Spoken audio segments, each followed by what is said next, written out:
is, Alfred. Those curtains, the carpet, and that extraordinary armchair.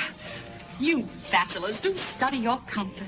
Won't you sit down, Helen? Make yourself comfortable. Certainly not, Alfred. It's one thing to make myself dry and cozy by your fire. Quite another to make myself comfortable. But surely you'll sit down for tea. I'm quite capable of holding a cup standing up, Alfred. Now, Helen, we've known each other since childhood. But we're no longer children, Alfred. Indeed, I had grave doubts about coming here. Oh, now, you couldn't have. An unmarried woman does not take tea in the rooms of bachelor friends, Alfred. I dare say if the rain had not come down with such inexorable force, I should never have honored your invitation. Well, then I must thank the rain for helping to overcome your scruples. Alfred, my scruples were never overcome. They were merely dampened and chilled. Well, sorry, Helen. No offense intended. Milk and sugar? It's nothing yet, Alfred. It's far healthier to warm from the outside in. Mummy made me vow I would never take tea when I'm still chilled. But you will have a fresh bread and butter sandwich. Salt or sweet? What? The butter, Alfred. Salt. Pity. One can't taste the spoilage. Mummy made me vow I would never take a salt butter sandwich. Dear Helen, you have taken more vows than a convent of nuns. All save one, Alfred. Oh, well, no fault of mine. Or half the men in London. Why, you little darling, you have tormented and jilted us all, you know. One has one's standards, Alfred. And no man has yet convinced me to abandon mine. Oh. My, how the rain comes pelting down.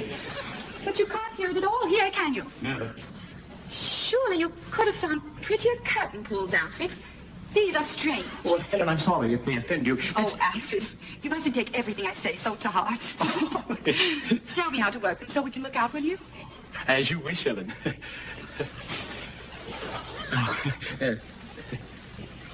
There, and pull.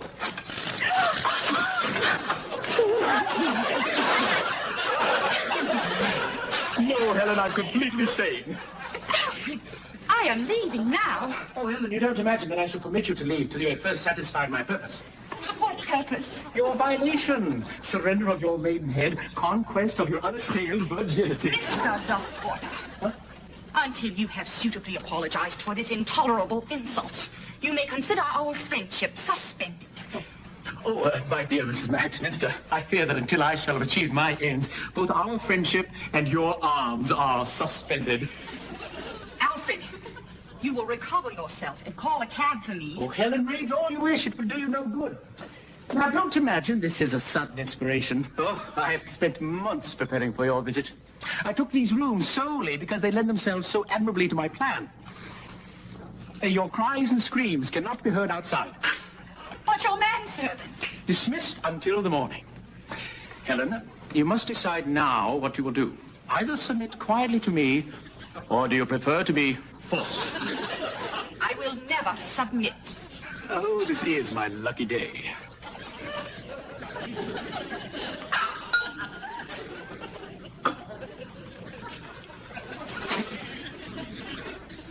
Oh, sorry.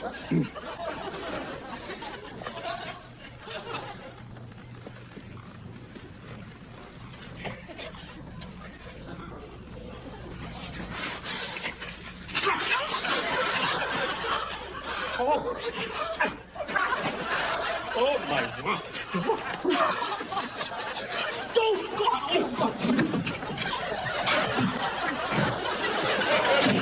You bloody bitch, look what you have done. Release me immediately.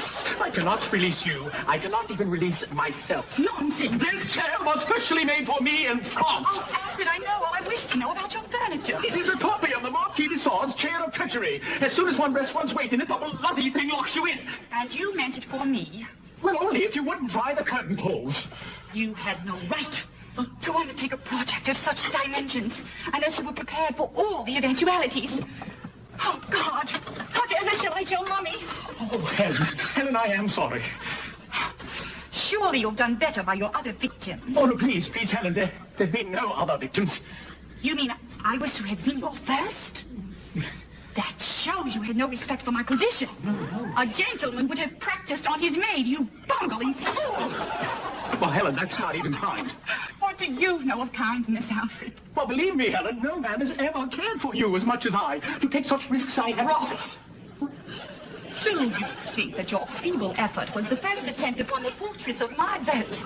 Who would dare to try anything against... Many have dared, Alfred, but all have failed. I've never submitted to any man. Well, brave girl, Helen. Oh, God. If only you were more like Sir Harry Featherstone. What has Sir Harry to do with our predicament? Sir Harry had the honor of being the first man to try my innocence, and failed. Ah, damn it! No wonder they call him the Fox of Fleet Street. I was scarcely 14 when Sir Harry invited Mummy and me down to Surrey for the weekend. We were going to ride, but Mummy would have a headache, so I rode off alone with Sir Harry. A sudden storm broke. Lightning flashed. My saddle bolted for the stable. I could scarcely control the beast. Sir Harry galloped after me and helped me to dismount. Suddenly, I saw him signal to his groom, who closed the stable door and bolted it from the outside. Sir Harry, I cried, what is the meaning of this? Be calm, my child, he replied. You were only going to be stripped naked. Oh, but why, I asked. In order to learn how a girl controls a stallion, he replied. Oh, imagine, if you will, my mental and physical anguish as garment after garment was removed by Sir Harry.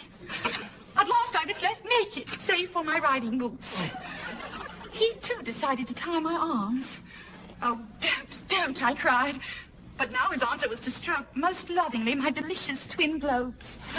Then he threw me down upon the hay, reluctantly quitting my maiden breast with a passionate kiss upon the terrified nipples. My eyes dilated with horror as he vigorously attacked my thigh, his hand descending to the moist mysteries of my virgin recesses. The filthy child molester. Oh, poor Helen, fingered and not yet 15. His bold fingers were but the rude couriers of a blind tyrant. The violation proceeded, mindless of my pleading, as stiff and rampant that ruler rioted within my outraged orifice. How a strange and alien sensation occurred within me. Not pleasure, Helen. How dare you suggest that, Alfred? I was nearly overcome. Naturally, I fainted. Oh, thank God. And, of course, you told your mother of the outrage. I did not. You did? Well, he raped you. What had that to do with me, Alfred? I had not voluntarily submitted. I had struggled in a fashion befitting my age and education. Naturally, I kept my own counsel. And a wise move it was. The following spring, Sir Harry arranged for Daddy to be appointed to a high government post in India. Oh, what a blessing that was, Alfred. In spite of the Rajah. The Rajah? It was beastly hot in Pune. So Mummy and Daddy set me off to spend a few weeks with the Rajah at his summer palace in the hills. A charming but uneventful stay. The Rani, a dear brown creature. The Raj, a splendid host. Helen, what happened? It was the day of my leave-taking. I kissed the Rani goodbye on her adorable red caste mark. Then I ventured into the summer garden to say farewell to my host. It was there that he announced his intention of showing me a view of India denied most foreign women. At which point he undid his white silk mohair trousers and revealed his rising regality. I attempted to flee the garden, but my way was blocked by 6 huge servants who dragged me fighting and shrieking back to the Rajah, and I was forced to witness him as he anointed his lingam. Oh, good Lord. I was then forced to lie down on some very pretty slab silk cushions, while his servants spread my legs apart in what he said was to widen my yoni. Yoni? The servants spread my legs apart in what he called the yawning position, forced to rest upon the Rajah's broad shoulders. Suddenly, from between his clenched ivory teeth, he issued the sound while striking me softly across the breast and penetrating to my depths. You poor child. You cannot imagine the torments I endured beneath the Rajah's raging lust. It was not until he had satisfied his cruel craving, what he called the Congress of the Cow, that I was permitted to rest. Well, he took you like an animal. A sacred animal, Alfred. Remember that. Well, poor Helen, what you have endured. Without complaint, Alfred. It does no good to fret about the unavoidable, now does it? Yeah. Why, in my travels, I've been attacked and outraged over 37 times. But I've had the will to suffer them all and remain chaste. Never once have I been compromised by an attacker. Never once has a whisper been raised about the virtue of Helen Axminster. Never once. Until now. Oh, Helen, I swear I'll never breathe a word. Oh, what good will that do, Alfred? I will have spent the night in your flat without incident. What difference does that make, Alfred? The world will not believe. When we are free tomorrow morning, I will no longer be a virgin. What? You have ruined me, Alfred. Oh, but Helen, I've never touched any part of seconds. I will be removed from my position at the head of Mayfair Society and placed directly in its crotch. Oh, no, Helen, you really imagine. If you... I know the world, Alfred, and it speaks with a foul mouth about girls who permit themselves to be compromised. She becomes the subject of hideous alliteration. All cock and cunt. All prick and pussy. For God's sake. I have been ambushed by an